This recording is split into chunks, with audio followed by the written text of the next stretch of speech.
और आज हम आपको पढ़ाने जा रहे हैं इस चैप्टर का सबसे इंपॉर्टेंट टॉपिक, जिसका नाम है लॉ ऑफ मास एक्शन।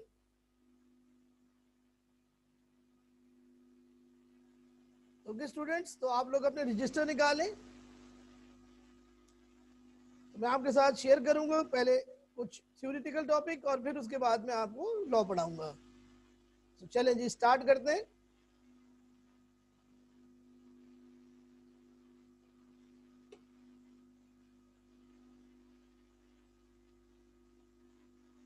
और बच्चों, टॉपिक का नाम आप लोग हेडिंग लगाएं, law of mass action, also called law of equilibrium.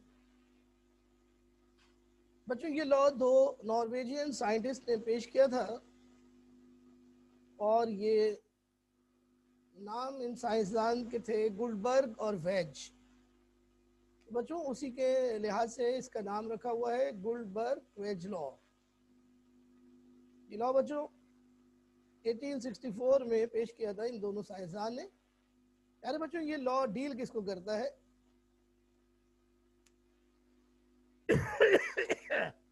ये लॉ डील किसको करता है प्यारे बच्चों?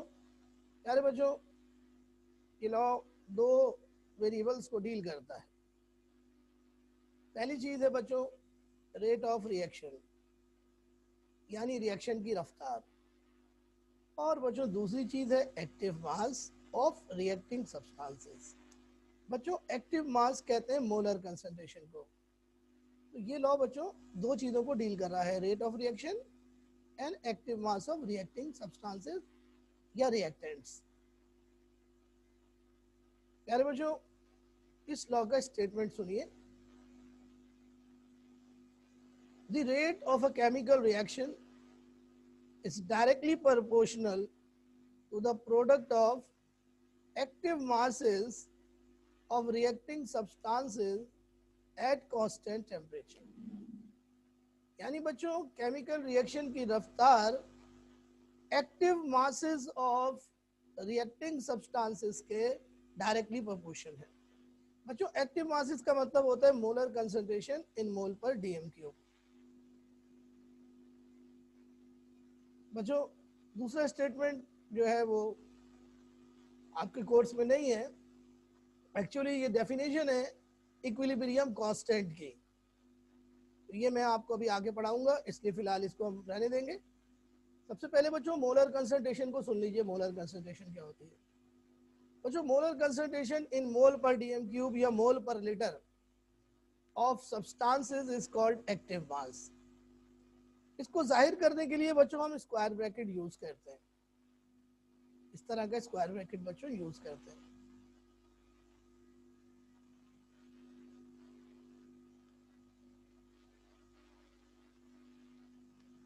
ठीक है बच्चों, और अब बच्चों आपको इसका मैथमेटिकल एक्सप्रेशन दिखाएंगे। मैथमेटिकल एक्सप्रेशन दिखाएंगे लेकिन बोर्ड के ऊपर। बेटा आवाज क्यों स्लो आ रही है? आवाज आ रही है बच्चों सबको तेज? हेलो स्टूडेंट, आवाज सबको क्लियर है? ये नौमान गुलशेर कौन है भाई? इनका रोल नंबर नहीं है, मैं इनको ऐड नहीं कर सकता। ओके स्टूडेंट्स, तो बोर्ड पर आते हैं।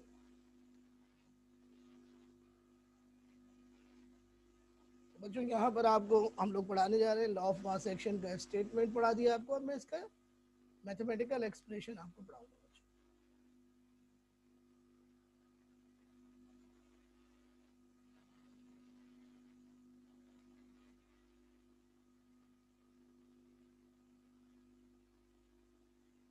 बराए मेहरबानी आप लोग टाइमली ज्वाइन करें। मैं बार बार आप लोगों को ऐड करता हूँ और फिर मुझे और डिस्टर्बेंस होती है।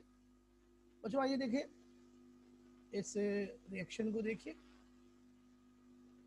इस रिएक्शन में ए और बी इरिवर्सिबली रिवर्सिबली नहीं दिखा रहे अभी इरिवर्सिबली दिखा रहे, इरिवर्सिबली कन्वर्ट हो रहे हैं प्रोडक्ट में।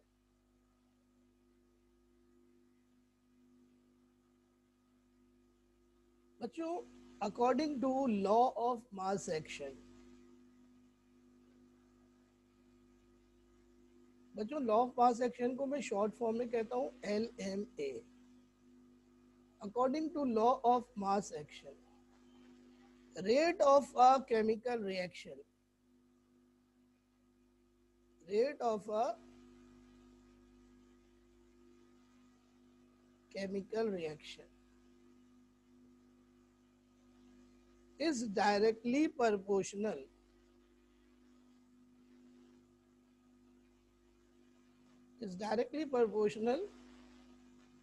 to the active mass to the active mass of reactant A.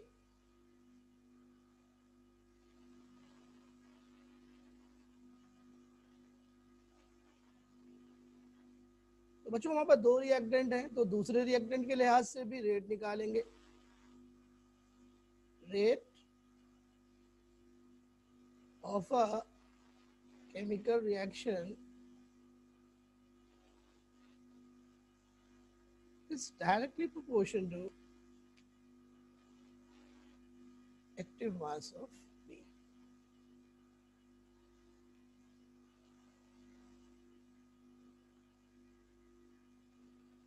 इसका मतलब ये हुआ बच्चों कि अगर मैं active mass of A double करूंगा तो rate of a chemical reaction भी डबल हो जाएगा, और अगर मैं active mass of A half कर दूंगा तो rate of a chemical reaction भी हाफ हो जाएगा।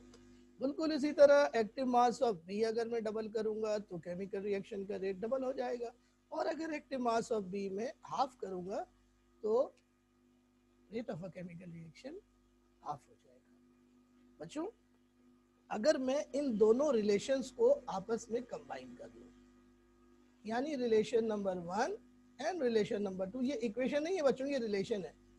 बच्चों अगर मैं रिलेशन इन दोनों रिलेशंस को आपस में कंबाइन कर लूं, बच्चों एक मिनट वेट कीजिएगा यार, कुछ बच्चे आ रहे हैं डिस्टर्ब कर रहे हैं। ये कौन साहब है? ये A is directly proportion to B नहीं है बेटा, rate is directly proportion to B।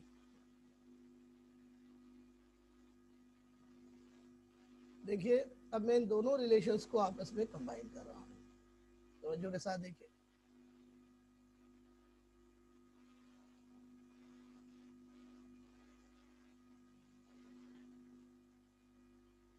Rate of reaction, rate of a chemical reaction, sorry बच्चों मैंने यहाँ पे रिएक्शन लिखना मैं भूल गया था। Rate of a chemical reaction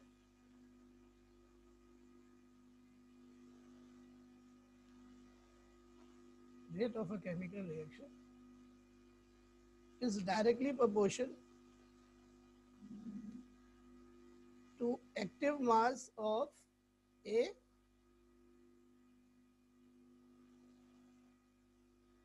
multiplied by active mass of B, active mass of B। अब किसी बात को बच्चों हम सिंबॉलिकली लिखते हैं, सिंबॉलिकली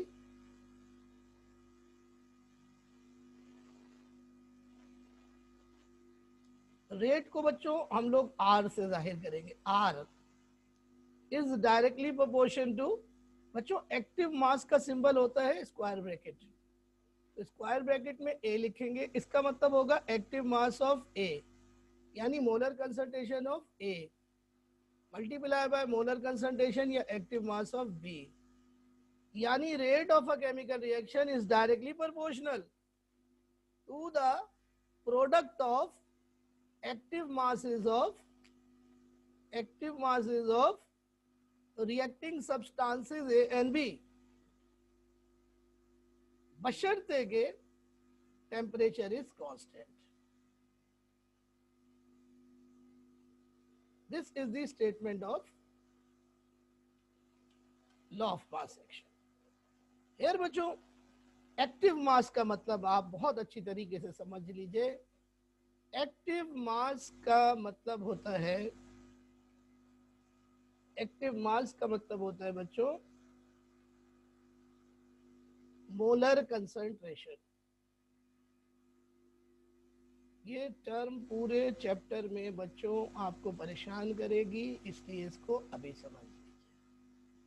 बच्चों मोलर कंसंट्रेशन का सिंबल होता है एम, कैपिटल एम। और बच्चों मोलर कंसंट्रेशन इक्वल होती है moles, moles divided by volume. बच्चों वॉल्यूम हमेशा डीएम क्यूब में रखना है या फिर लीटर में। डीएम क्यूब और लीटर बराबर होते हैं। तो बच्चों मोलर कंसंट्रेशन का यूनिट बनेगा मोल पर डीएम क्यूब, मोल पर डीएम क्यूब, या बच्चों मोल पर लीटर, मोल पर लीटर। ये दोनों इक्वल है बच्चों यूनिट्स। तो बच्चों अगर हमें फॉर एग्जांपल मोलर कंसंट्रेशन ए की हमें निकालनी है फॉर एग्जांपल, और हमें ए के मोल दिए हुए हैं 10, और बच्चों वॉल्यूम हमें दिया हुआ है, वॉल्यूम हमें दिया हुआ है 2000 सीएम क्यूब। तो बच्चों एक्टिव मास ऑफ ए कैसे निकालेंगे? देखिए active mass of A is equal two moles divided by volume. तो बच्चों मोल्स हमें दिए हुए हैं मोल्स डिवाइडेड बाय वॉल्यूम, लेकिन बच्चों वॉल्यूम हमें डीएम क्यूब में रखना है। तो बच्चों ये जो वॉल्यूम हमें सीएम क्यूब में दिया हुआ है इसको हम डीएम क्यूब में कन्वर्ट कर लेंगे। बच्चों डीएम क्यूब में कन्वर्ट करने के लिए 1000 से डिवाइड करते हैं। तो बच्चों आंसर आ गया 2 डीएम क्यूब। तो बच्चों ये वैल्यूज में इस फार्मूले में रख देता हूं। मोल्स हमें दिए हुए 10 और बच्चों वॉल्यूम हमें दिया हुआ है 2। तो बच्चों आंसर आ गया 5 मोल पर DM cube. This is the active mass of A in this example. Is it clear to you? जी स्टूडेंट्स, समझ में आ रहा है बच्चों?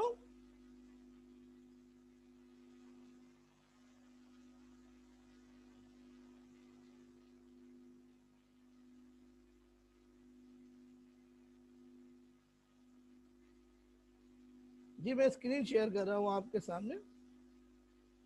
मुहिउद्दीन मोलर कंसंट्रेशन का मतलब हुआ बेटा, मोलर कंसंट्रेशन का मतलब हुआ मोलैरिटी।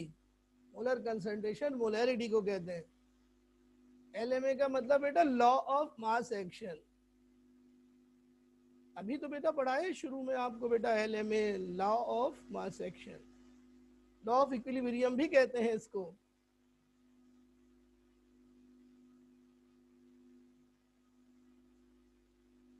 जी मैं स्क्रीन शेयर कर रहा हूँ, फिर मैं आपसे कहूंगा कि आगे चलेंगे हम लोग।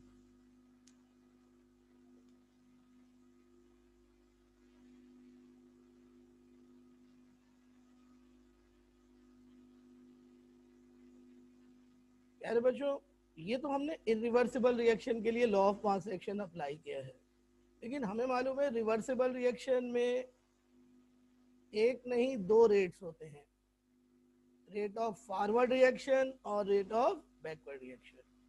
तो बच्चों अब यही जो हमारा लॉ ऑफ मास एक्शन है ये हम रिवर्सिबल रिएक्शन पर अप्लाई करेंगे।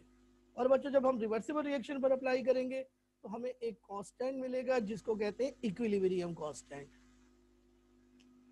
तो बच्चों अब हम इक्विलिब्रियम कांस्टेंट ड्राइव करेंगे। ठीक है जी, तो मैं स्क्रीन आपसे अनशेयर कर रहा हूँ। सो स्टूडेंट्स आप लोग हेडिंग लगा लें, derivation of equilibrium constant, derivation of equilibrium constant.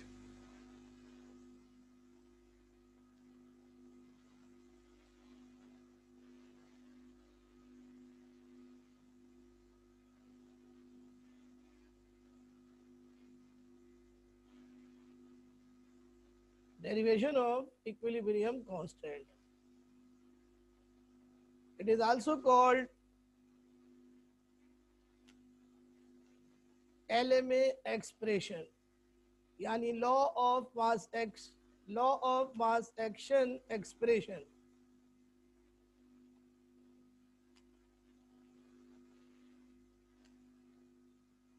पापा साहब ये ना करें, आपको मैं ब्लॉक कर दूंगा।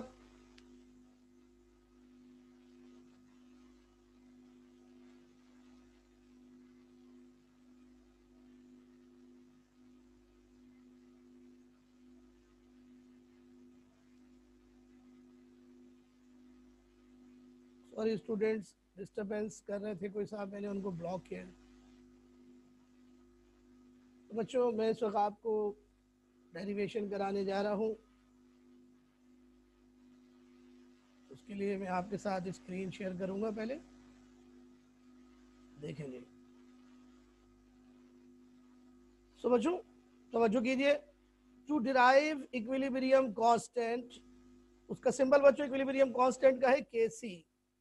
Consider a general reversible reaction in which reactants A and B combine to form product C and D। बच्चों ये वो इक्वेशन है जिसमें A और B रिएक्टेंट्स हैं और वो C और D में कन्वर्ट हो रहे हैं।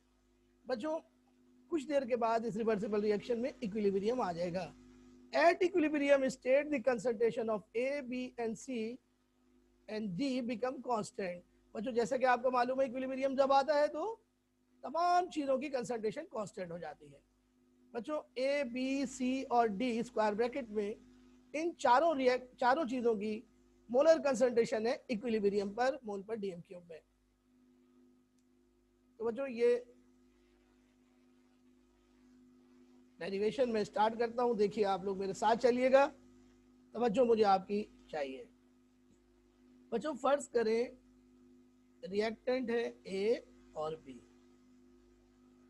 और ये बच्चों कन्वर्ट हो रहे हैं सी और डी में। बच्चों ये रिवर्सिबल रिएक्शन है, सी और डी। बच्चों कुछ देर के बाद बैकवर्ड रिएक्शन स्टार्ट होगा, आपको मालूम है, और प्रोडक्ट टूटकर रिएक्टेंट बनाना शुरू करेंगे। तो बच्चों दो रिएक्शंस एक साथ होंगे, फॉरवर्ड रिएक्शन और बैकवर्ड रिएक्शन। बच्चों फॉरवर्ड रिएक्शन की रफ्तार को कहेंगे रेट ऑफ फॉरवर्ड रिएक्शन और बैकवर्ड रिएक्शन की रफ्तार को कहेंगे रेट ऑफ बैकवर्ड रिएक्शन। शुरू में बच्चों रेट ऑफ फॉरवर्ड रिएक्शन ज्यादा होगा, लेकिन with the passage of time rate of backward reaction भी बढ़ता चला जाएगा और फिर एक वक्त ऐसा आएगा कि ये दोनों रेट्स बराबर हो जाएंगे। बच्चों जब ये दोनों रेट्स बराबर होंगे तो हमारा सिस्टम इक्विलिब्रियम अचीव कर लेगा। तो बच्चों फर्ज कर लें बच्चों कि इक्विलिब्रियम अचीव हो गया है। एक मिनट बच्चों,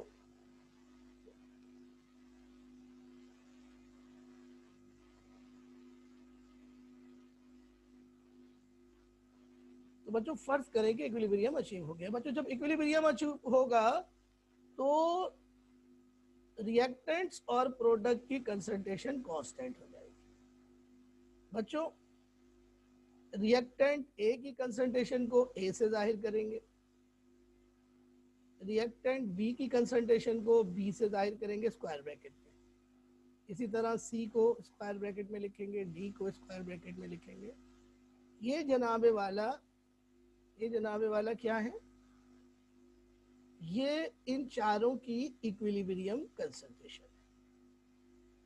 तो बच्चों अगर हमने law of mass action apply करना है और इक्विलिब्रियम कांस्टेंट ड्राइव करना है तो हमें सबसे पहले रिवर्सिबल रिएक्शन को इक्विलिब्रियम पर लाना होगा। सॉरी इक्विलिब्रियम कंसंट्रेशन है, मैंने गलती से कांस्टेंट लिख दिया। इक्विलिब्रियम कंसंट्रेशन इन मोल पर डीएम क्यूब यानी एक्टिव मास। ये चारों इक्विलिब्रियम कंसंट्रेशन।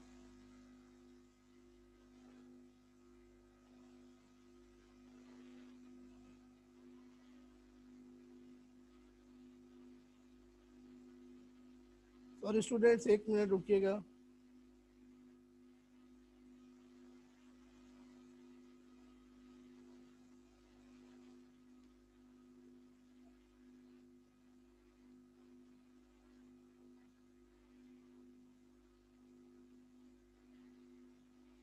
सॉरी स्टूडेंट्स, ये बच्चों इक्विलिब्रियम कंसंट्रेशन है, ये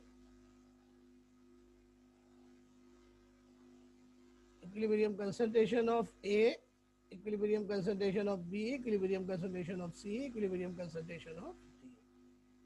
तो ये बच्चों चारों चीजों की, यानी रिएक्टेंट, दो रिएक्टेंट है, दो प्रोडक्ट है, इनकी इक्विलिब्रियम कंसंट्रेशन। बच्चों अब देखिए दो रेट्स हैं हमारे पास, एक रेट ऑफ फॉरवर्ड रिएक्शन है और रेट ऑफ बैकवर्ड रिएक्शन है। तो अब हम लोग अप्लाई करेंगे law of mass action. According to law of mass action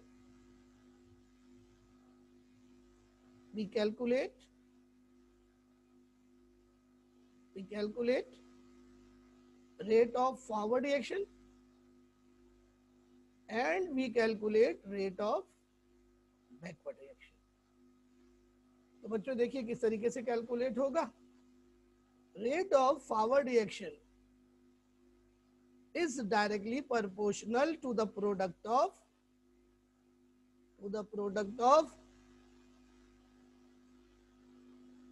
active masses of reacting substances, and reacting substances are C and D, sorry A and B। तो बच्चों forward reaction के लिए रिएक्टेंट्स है A और B। तो बच्चों rate of forward reaction is directly proportional to concentration of A multiply by concentration of B। बच्चों ये कहलाता है साइन ऑफ प्रोपोर्शनैलिटी। बच्चों इस निशान को रिमूव करेंगे तो हमें कांस्टेंट ऑफ प्रोपोर्शनैलिटी लगाना पड़ेगा। सो बच्चों rate of forward reaction equals to, अब हम बच्चों इक्वल टू लगा रहे हैं और साइन ऑफ प्रोपोर्शनैलिटी रिमूव कर रहे हैं। तो बच्चों कांस्टेंट यहाँ पे हमें लगाना पड़ेगा। ये कांस्टेंट बच्चों बराबर है KF के, एक्चुअली K के बराबर है। तो चूंकि हम फॉरवर्ड रिएक्शन की बात कर रहे हैं तो KF आएगा, और अगर बैकवर्ड की बात कर रहे हैं तो K भी आएगा। Multiply by concentration of A multiply by concentration of B। A और B तो बच्चों एज इट इज आ गए, तो हमने सिर्फ KF लगाया। KF क्या है बच्चों? Proportionality constant, and it is called specific rate constant for forward reaction. KF क्या है?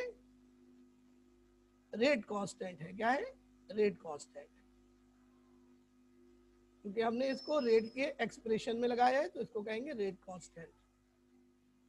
ये कांस्टेंट होता है बच्चों, और ये रेट कांस्टेंट है फॉर फॉरवर्ड रिएक्शन। अब बच्चों हम लोग निकालेंगे रेट ऑफ बैकवर्ड रिएक्शन। बच्चों रेट ऑफ बैकवर्ड रिएक्शन का सिंबल है RB, and RB is directly proportional to concentration of reactants for backward reaction, and backward reaction के लिए बच्चों C और D reactants है ना बच्चों। देखो गौर से देखो जरा सा ऊपर इक्वेशन में देखो, यहाँ पर फॉरवर्ड रिएक्शन के लिए A और B जो है वो कन्वर्ट हो रहे हैं प्रोडक्ट C और D में, लेकिन जब हम बैकवर्ड रिएक्शन करेंगे तो बैकवर्ड रिएक्शन के लिए बच्चों C और D जो है वो रिएक्टेंट बन जाएंगे और A और B प्रोडक्ट बन जाएंगे। तो इसका मतलब ये हुआ कि रिवर्सिबल रिएक्शन में जो रिएक्टेंट और प्रोडक्ट्स हैं वो रिलेटिव टर्म्स हैं। रिएक्टेंट वो चीज होती है जिसमें केमिकल चेंज होती है। तो A और B में केमिकल चेंज हो रही है फॉरवर्ड रिएक्शन के लिए, तो ये रिएक्टेंट हो गया फॉरवर्ड रिएक्शन के लिए, और C और D में केमिकल चेंज हो रही है फॉर रिवर्स रिएक्शन और बैकवर्ड रिएक्शन, तो C और D रिएक्टेंट होंगे रिवर्स रिएक्शन के लिए।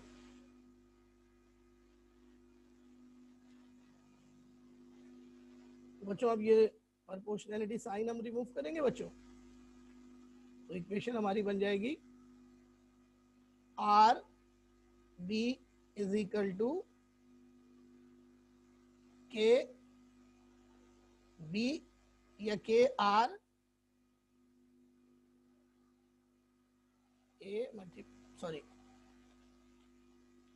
C multiply by D। बच्चों यहाँ पर KB प्रोपोर्शनैलिटी कांस्टेंट है क्योंकि हमने इसको प्रोपोर्शनैलिटी साइन रिमूव करके निकाला है। बच्चों इसका नाम है rate constant for backward reaction. अब बच्चों मेरी बहुत इंपॉर्टेंट बात सुनिए, ये जो दोनों रेट कांस्टेंट हैं, इनके नाम से पहले एक वर्ड आता है, इनके नाम से पहले एक वर्ड आता है और उसे कहते हैं स्पेसिफिक। तो इन कांस्टेंट का पूरा नाम है specific rate constant for forward reaction and specific rate constant for backward reaction. बच्चों स्पेसिफिक का लफ्ज अगर किसी भी टर्म से पहले आता है या किसी भी कांस्टेंट से पहले आता है तो इसका मतलब ये होता है कि वो टर्म या वो कांस्टेंट की वैल्यू वेरिएबल्स को यूनिटी सपोज करके निकाली जाती है। इसका मतलब है बच्चों के एफ और के बी की वैल्यू वेरिएबल्स को यूनिटी सपोज करके निकाली जाएगी। यूनिटी का मतलब है वन सपोज करके निकाली जाएगी। तो बच्चों ये डेरिवेशन का आधा हिस्सा हो गया है। तो मैं अब आपसे कुछ सवाल करना चाहूंगा। मैं स्क्रीन को रोक रहा हूं। अब आप मुझे बताइए कि यहां तक आप लोगों को समझ में आ रहा है?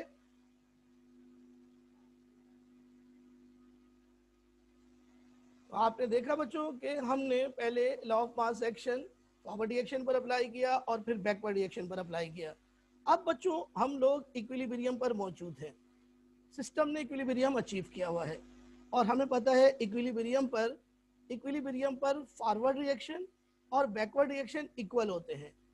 तो अब अगर इक्वल होते हैं तो क्या सूरत हाल होगी, आइए देखें बोर्ड के ऊपर। Now at equilibrium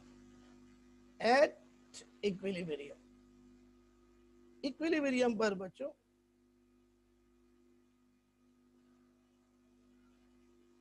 rate of forward reaction is equal to rate of backward reaction. This is the definition of equilibrium. Equilibrium पर दोनों रेट्स बराबर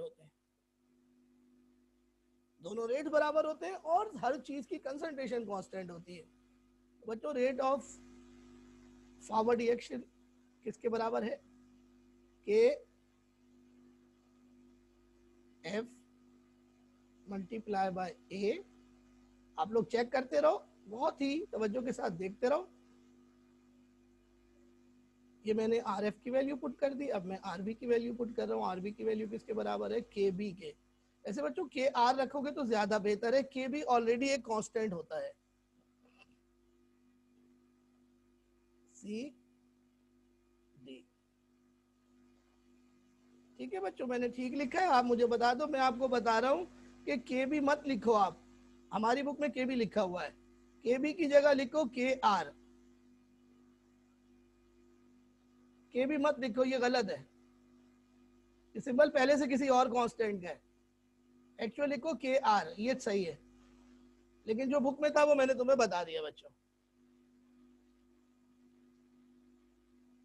के आर का मतलब होगा बेटा specific rate constant for reverse reaction या backward reaction. Reverse reaction back और बैकवर्ड रिएक्शन एक ही होता है बेटा।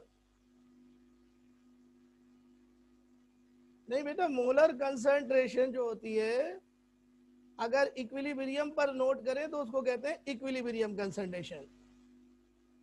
जरूरी नहीं कि मोलर कंसंट्रेशन इक्विलिब्रियम कंसंट्रेशन के बराबर हो। अगर आप मोलर कंसंट्रेशन इनिशियली ले रहे हैं तो वो इनिशियल कंसंट्रेशन होगी। केबी का बेटा नाम है, केबी का नाम है बेस आयोनाइजेशन कांस्टेंट। केबी का नाम है base ionization constant. Mohammad Sarwar बहुत अच्छे, शाबाश। आओ बेटा, अब मैं क्या कर रहा हूँ जरा गौर से देखना, बहुत तवज्जो के साथ देखना। मैं कलर भी चेंज कर रहा हूँ ताकि तुमको समझ आए कि मैं इस वक्त क्या कर रहा हूँ। देखो बच्चों जी बच्चों, सॉरी बच्चों। अब देखो मैं कर ये रहा हूँ कि यहाँ पे दो तरह के वेरिएबल्स हैं बच्चों, के एफ और के बी है, ये कांस्टेंट है। ए और बी, सी और डी ये कंसंट्रेशंस हैं। तो बच्चों मैं कांस्टेंट को एक जगह कर रहा हूँ और कंसंट्रेशन को एक जगह कर रहा हूँ। कांस्टेंट एक जगह, कंसंट्रेशन एक जगह, रीअरेंज कर रहा हूँ। तो देखो क्या कर रहा हूँ मैं, के बी को नीचे लेके जा रहा हूँ के एफ के, और ए बी को नीचे लेके जा रहा हूँ सी डी के। सही है। तो देखो बेटे क्या बना, क्या बना, के एफ अपॉन के बी। एक्चुअली के आर लिखना यार है। और बच्चों यहां पर क्या बचा हुआ है, सी डी। सी डी क्या है, प्रोडक्ट की कंसंट्रेशन, प्रोडक्ट की मोलर कंसंट्रेशन। और नीचे बच्चों ए और बी चला गया, और ए और बी रिएक्टेंट की कंसंट्रेशन है। ला ला ला सॉरी, ए और बी। जी भाई, objection, objection, any objection please से, एनी ऑब्जेक्शन। किसी को कोई एतराज है तो बताइए। मैंने कांस्टेंट एक जगह कर दिए, कॉन्सेंट्रेशन एक जगह कर दी, मैंने वेरिएबल्स एक जैसे एक जगह कर दिए। ऑब्जेक्शन है तो बताओ। क्रॉस मल्टीप्लाई किया है मैंने, डबल क्रॉस मल्टीप्लाई।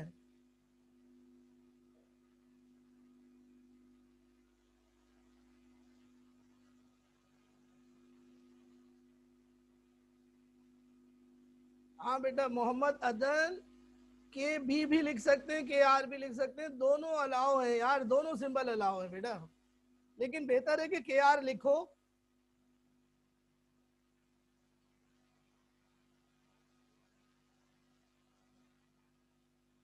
जी सही है, क्रॉस मल्टीप्लाई हो रहा है तो डिवाइड होंगे। तो भैया कोई एतराज नहीं कर रहे, मुझे एतराज है, लेकिन मुझे एतराज, आप नहीं करो एतराज बट मैं तो करूंगा एतराज। I have a serious objection. Arham साहब सो रहे हैं आप, तैबा आप सो रही हैं, ऑब्जेक्शन नहीं करते आप लोग, एतराज करें, सवाल करें। अभी तो केसी आएगी ना गुड़िया तैबा, अभी आएगी, रुक जाओ ना। पहले तो एतराज इसके ऊपर है, क्या एतराज है देखो गौर से। देखो हमने क्रॉस मल्टीप्लाई किया के बी को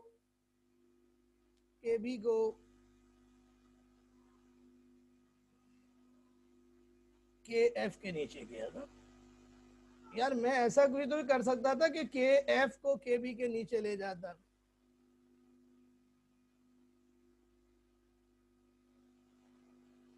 नहीं?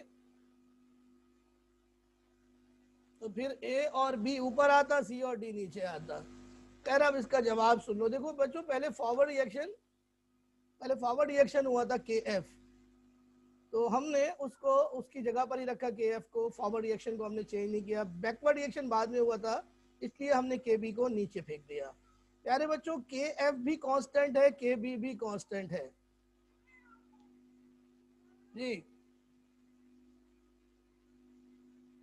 नहीं बेटा, नो नो नो तैयबा गलत समझ रही हो, दोबारा पेज दिखा रहा हूँ, लेकिन तैयबा आप गलत समझ रही हैं बिल्कुल। बच्चों के एफ भी कांस्टेंट है, के बी भी कांस्टेंट है, के आर भी कांस्टेंट है ना बेटा।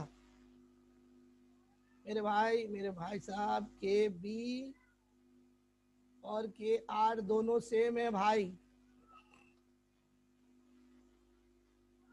बच्चों के एफ भी कांस्टेंट है, के बी भी कांस्टेंट है, दो कांस्टेंट की रेशो भी कांस्टेंट होगी, एंड इट इज कॉल्ड के सी, दैट इज इक्विलिब्रियम कांस्टेंट। और इक्विलिब्रियम कांस्टेंट लिखने का तरीका यह है कि प्रोडक्ट की कंसंट्रेशन ऊपर लिखी जाएगी और रिएक्टेंट की कंसंट्रेशन नीचे लिखी जाएगी।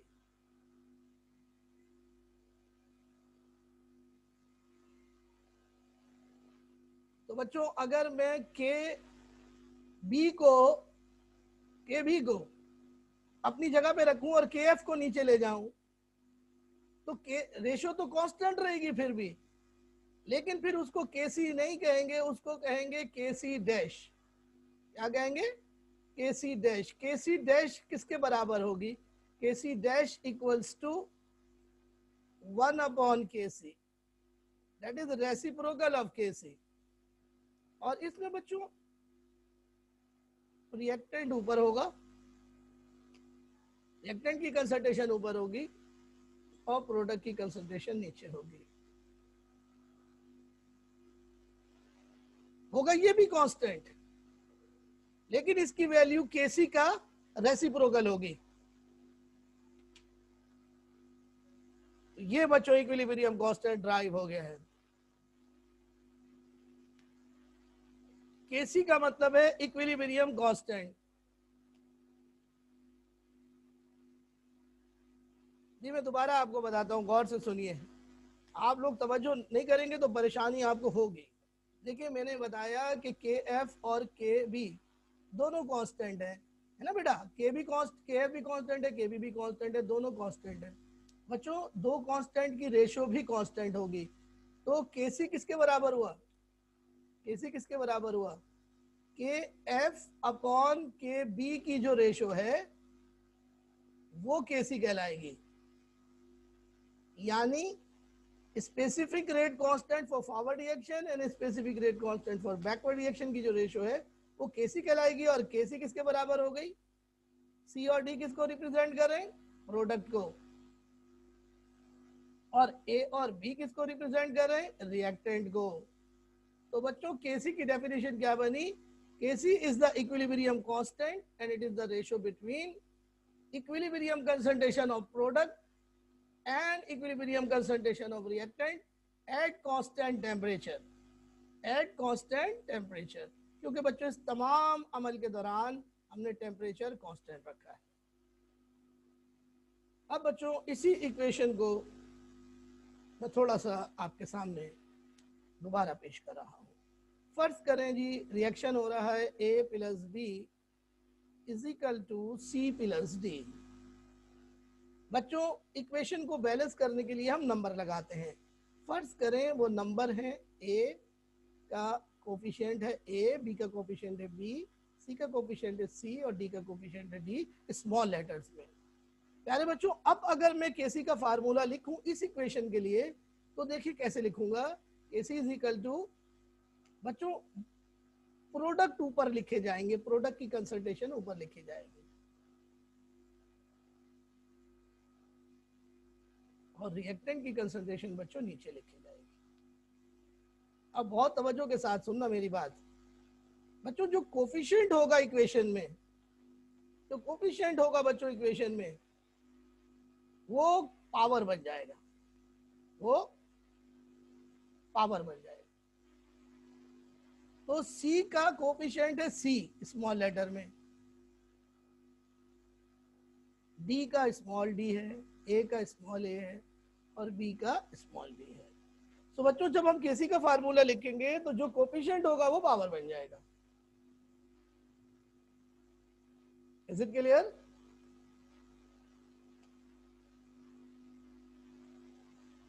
तो बच्चों ये जो एक्सप्रेशन है इसको कहते हैं Kc एक्सप्रेशन। इस एक्सप्रेशन को कहते हैं Kc एक्सप्रेशन।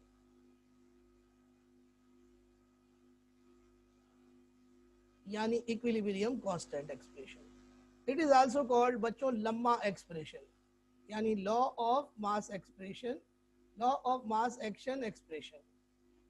और इस एक्सप्रेशन से हमें पता चल रहा है कि Kc का डायरेक्ट ताल्लुक है प्रोडक्ट की इक्विलिब्रियम कंसंट्रेशन से और इनवर्स ताल्लुक है रिएक्टेंट की इक्विलिब्रियम कंसंट्रेशन से। Is it clear to you?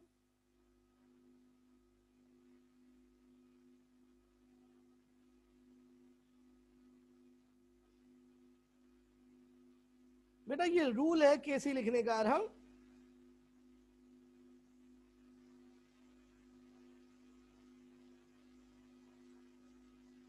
आखिरी बात मैंने क्या कही यार, मैंने ये बताया कि Kc is directly proportional to product concentration. Product की इक्विलिब्रियम कंसंट्रेशन से डायरेक्ट रिलेशन है और रिएक्टेंट की इक्विलिब्रियम कंसंट्रेशन से Kc का इनवर्स रिलेशन है। देखो नजर आ रहे हैं ना बेटा, जो वेरिएबल आमने सामने होते हैं उनमें डायरेक्ट रिलेशन होता है और जो वेरिएबल्स जो है वो डायगोनल होते हैं उनमें इनवर्स रिलेशन होता है। यानी ये बात ये हुई कि Kc is directly proportional to product equilibrium concentration. इसका मतलब है प्रोडक्ट की इक्विलिब्रियम कंसंट्रेशन ज्यादा होगी तो केसी की वैल्यू ज्यादा होगी। इसी तरह KC is inversely proportional to reactant equilibrium concentration. तो अगर मैं रिएक्टेंट की कंसंट्रेशन बढ़ा दूं, रिएक्टेंट की कंसंट्रेशन ज्यादा हो, तो इसका मतलब है केसी की वैल्यू कम होगी, क्योंकि दोनों में इनवर्स रिलेशन है। इतना अगर मैं प्रोडक्ट की कंसंट्रेशन ज्यादा होगी हमारे पास, तो फिर केसी की वैल्यू भी ज्यादा होगी। तो केसी की वैल्यू से हमें पता चल जाएगा कि इक्विलिब्रियम पर कौन ज्यादा है, प्रोडक्ट ज्यादा है या रिएक्टेंट ज्यादा है। Is it clear? बेटा मुहिउद्दीन, टेम्परेचर चेंज करने से रेट चेंज हो जाता है। टेम्परेचर चेंज करने से रेट चेंज होगा, रेट चेंज होगा तो मेरा बेटा इक्विलिब्रियम कांस्टेंट चेंज हो जाएगा। इक्विलिब्रियम कांस्टेंट सिर्फ टेम्परेचर पे डिपेंड करता है। अब बच्चों मैं आपसे एक सवाल कर रहा हूं, मुझे उसका जवाब दीजिएगा। बच्चों फर्ज करें अगर मैं इनिशियल कंसंट्रेशन, ये बेटा रूल है मेरा, अब ये भी रूल है बेटा कि केसी का इनवर्स जो है वो केसी डैश कहलाता है। केसी का इनवर्स केसी डैश कहलाता है। सवाल सुने जी जल्दी से, यहीं पे क्लास वाइंड अप करेंगे। जल्दी से सवाल सुनिए। अगर मैं रिएक्टेंट की इनिशियल कंसंट्रेशन डबल कर दूं, अगर मैं रिएक्टेंट की इनिशियल कंसंट्रेशन डबल कर दूं, तो केसी की वैल्यू पे क्या असर पड़ेगा?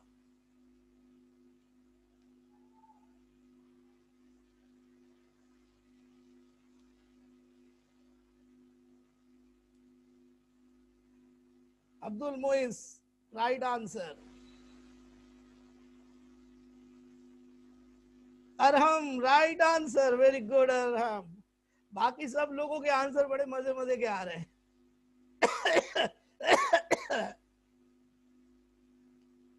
अब जवाब सुन लीजिए, जवाब सुन लीजिए आप सब लोग। KC has no relation with initial concentration. KC का कोई ताल्लुक नहीं है इनिशियल कंसंट्रेशन से। इनिशियल कंसंट्रेशन बढ़ाओ या घटाओ, केसी रिमेन्स कांस्टेंट। केसी का इनिशियल कंसंट्रेशन से कोई ताल्लुक ही नहीं है। केसी का तो ताल्लुक इक्विलिब्रियम कंसंट्रेशन से है। तो आप सब लोग सो रहे हैं, सब लोग सो रहे हैं।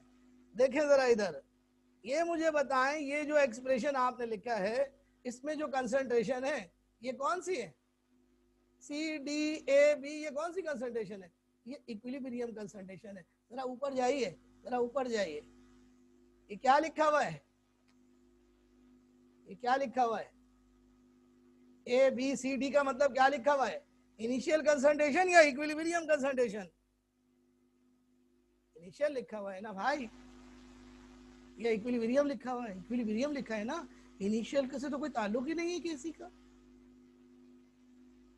So Kc remains constant. Kc remains constant when initial concentration of reactant, चाहे हम डबल कर दें, तिबल कर दें, चबल कर दें, Kc के ऊपर कोई असर नहीं पड़ेगा, नहीं पड़ेगा कोई असर। समझ गए बात? हाँ, अगर इक्विलिब्रियम कंसंट्रेशन चेंज हो गई तो असर पड़ेगा, लेकिन इक्विलिब्रियम कंसंट्रेशन तो चेंज नहीं हो सकती, क्योंकि इक्विलिब्रियम तो होती ही कांस्टेंट है। सो केसी कांस्टेंट रहती है जब तक टेम्परेचर कांस्टेंट रहता है। Is it clear to you? यहां तक बात समझ में आ रही है बच्चों?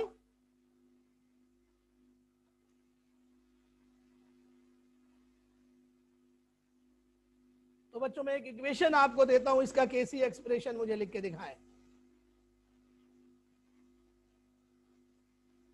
मैं एक इक्वेशन दे रहा हूं, इसका केसी एक्सप्रेशन लिख के दिखाएं। इक्वेशन लें जी।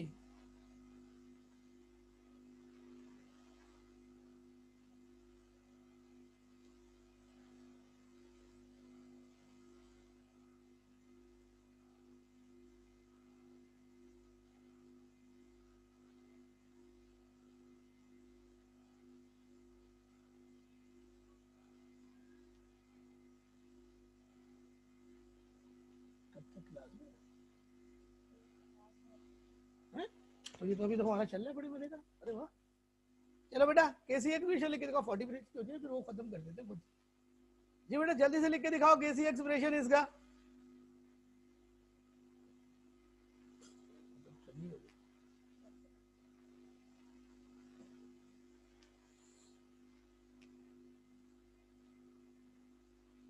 जल्दी लिख के दिखाओ बेटा, जल्दी लिख के दिखाओ।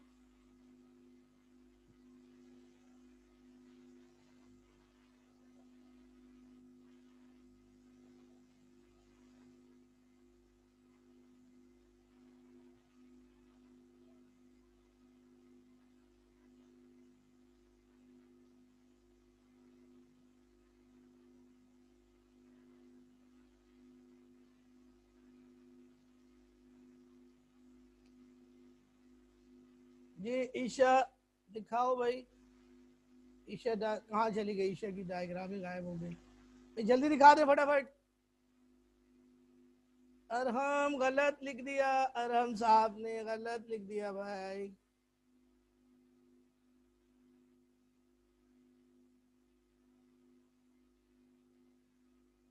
ये जी गलत, प्लस नहीं आएगा बेटा। ये प्लस क्यों लिख रहे हो आप? कौन हो?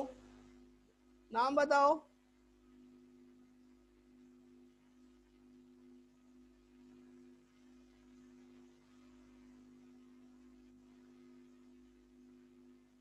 चले मैं बताता हूँ जल्दी से, देखिए।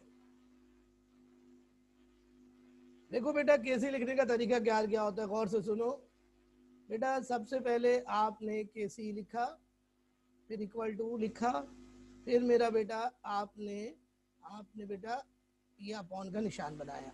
बच्चों अब आप देखिए प्रोडक्ट कौन है? प्रोडक्ट है NO और H2O। तो बच्चों इसको हमने स्क्वायर ब्रैकेट में लिखना है। NO को स्क्वायर ब्रैकेट में लिखा, थोड़ा सा गैप दिया बच्चों, और फिर वाटर लिखा। बच्चों प्लस का निशान नहीं है कहीं पर भी, अहमा खाना बात मत करें। प्लस का निशान इक्वेशन में होता है, फार्मूले में नहीं होता। अब प्रोडक्ट लिखो।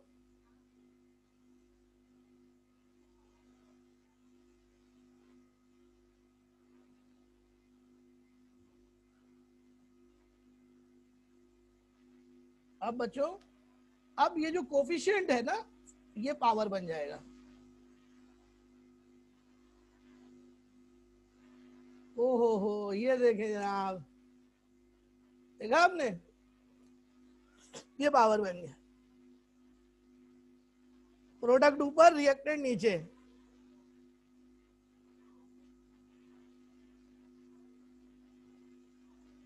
भाई समझ में आया आप लोगों को? भाई समझ में आया मेरे बच्चों? नहीं आया? बता दो जल्दी से। देखो सारी मेहनत बेकार चली जाएगी अगर तुम लोगों ने को समझ नहीं आया तो। मुझे बताओ प्लीज, तुम्हारी समझ आ गया? और आज देखो साल के पहले दिन हमारे हमें जूम वालों ने ज्यादा टाइम अलाउ कर दिया, वरना बच्चों 40 मिनट्स के ऊपर जो है क्लास डिसमिस हो जाती थी। देखा? तो ये that is the good beginning, that is the good beginning for us. So students, आज की क्लास यहाँ पे वाइंड अप करते हैं। हमारी 15 मिनट एक्स्ट्रा मिल गए हमें पहली दफा बच्चों, इसीलिए लंबी हो गई क्लास। अभी आप लोगों की कोई क्लास है क्या?